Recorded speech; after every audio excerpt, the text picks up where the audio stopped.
Hi, I'm Jonathan Gifford. I'm the co-author with Dr. Mark Powell of a series of books about organisational behaviour and more specifically about what we believe business can learn from the performing arts.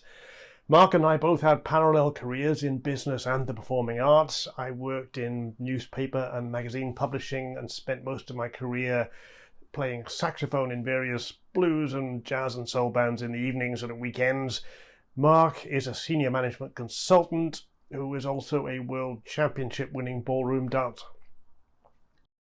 In our first video, we touched on one of the core themes of performance thinking and one of the core issues facing modern business, which is the need for constant innovation. Mark made the point that there is a very real pressure on business once it has established a successful business model to perfect that, to focus on the technical expertise needed to deliver that brilliantly, and that becomes our competitive advantage. The problem is the competition will become equally proficient, and now we're all competing in the same space with wonderful technical proficiency, but the people who win will be the ones who do something differently. The need is there in business, as in the performing arts, to innovate constantly, to look for constant change.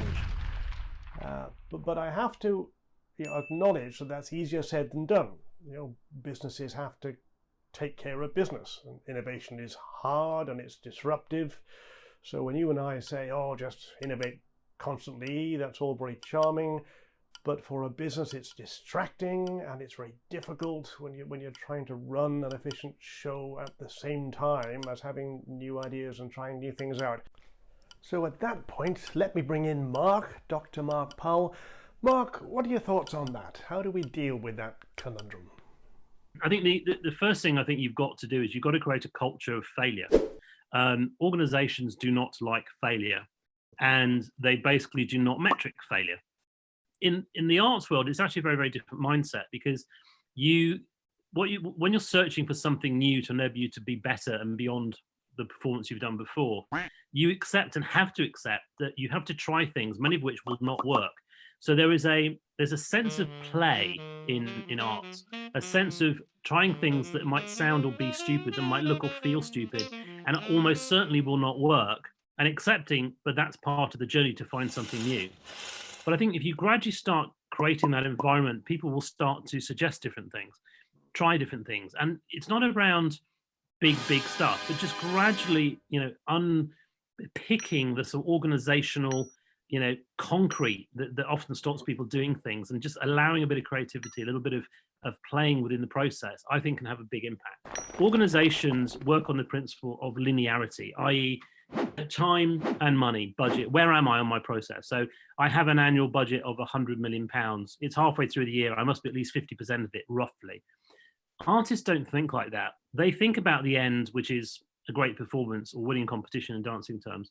But they don't think about, am I 50% of the way there to the great performance? They just think, am I on the road to the great performance? I don't know whether I'm 50%, 60%, 70%. I don't really care, as long as I get there in the end.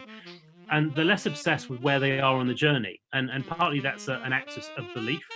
Partly it's accepting and being okay with the uncomfortable feeling that maybe I've got less time left than I would like to get to where I want to be. But organizations are very uncomfortable with that. Certainly some organizations I've worked with have actually started to change things like not reporting metrics on a weekly, monthly basis, but actually, rather than reporting so often, report a little less often to take some of the pressure off. The other thing I've seen is actually starting to metric inputs. We talked about inputs and outputs at the beginning, rather than just measuring sales, but actually start to look at what are the dynamics about our sales. Do I have the right salespeople? Do I have the right quality of relationships? Am I losing customers? Actually look at other things that will drive your sales and see where you are on those measures, rather than just saying, what's my sales number this week, this month? So I think there are things you can do, even within large organizations, to bring in some of the performance thinking approach and spirit. And I think more organizations are starting to realize that they actually are going to have to do that.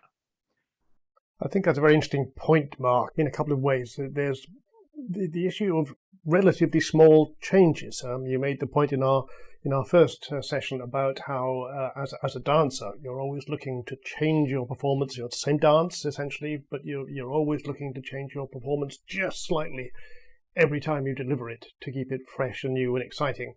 And I think an interesting parallel would be an ensemble of actors who are putting on the same play, night after night for a whole season.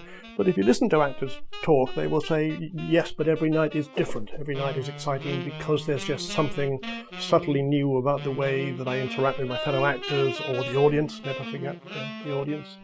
And so every night it's new, it's different, it's exciting. And once that stops happening, of course, it becomes stale and the whole thing dies. Oh no. And then you need a more radical change. You need maybe a whole new way of staging this play, which brings us to disruptive innovation, which we'll talk about later. But I think in terms of small changes, you can see this in successful businesses. They're delivering the same service. They're still your bank, or they're servicing your car or your boiler, or they're your telephone provider. But each encounter with them is good. It's kind of fun. So they put on a good performance, and so whenever you deal with them, you come away thinking, okay, that worked. I enjoyed that. That was successful. So the idea of just looking at the little things that can keep your performance fresh and new and exciting, I think is terribly important, because disruptive innovation is really difficult, and it's a whole different thing, where a small change, constant refreshing, is very doable and makes a massive difference.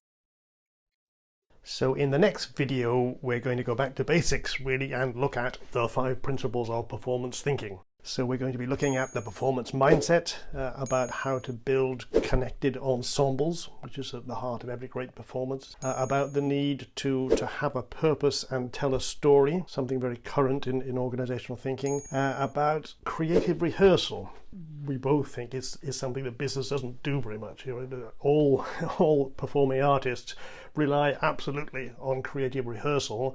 And businesses, they practice a bit, they don't tend to rehearse so much, so that'll be a whole interesting session. And then, of course, finally, the 5th principle, never forget to delight the audience. We hope you'll join us in our next video. Thank you very much.